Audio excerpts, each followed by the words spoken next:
You know, we often say here on the show about history, it's strange things, isn't it? You can look at a picture, and the bottom line is you look at that picture and you know instantly where you first saw it and why. You're not quite sure why you know the picture, but because it's been replicated, used so many times as an image that really is a punctuated mark in the time of history.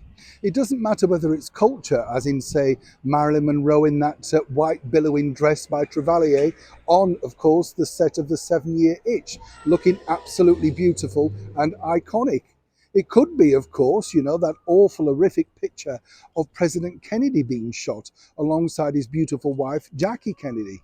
Or indeed, perhaps this image, Winston Churchill with his very famous V sign. Everybody knows where they saw certain individual pictures, and these are snapshots of history.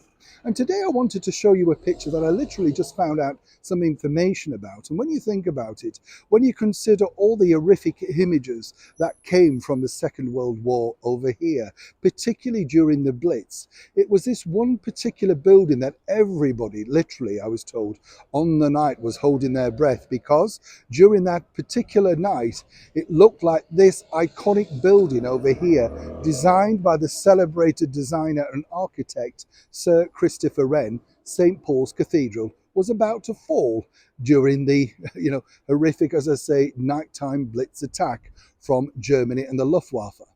But what's interesting here is this particular gentleman, Herbert Mason, on the 13th of December, on that particular year, snapped this picture from the top of the newspaper offices.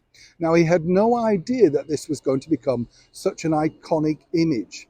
And it's fascinating to note, isn't it, that, when he literally took the reel downstairs to be developed, as they did in those days, no instance as it was now, they couldn't decide whether they were going to use this in the newspaper or not. They felt that this might frighten a lot of the British public, just as to how close all of this situation was.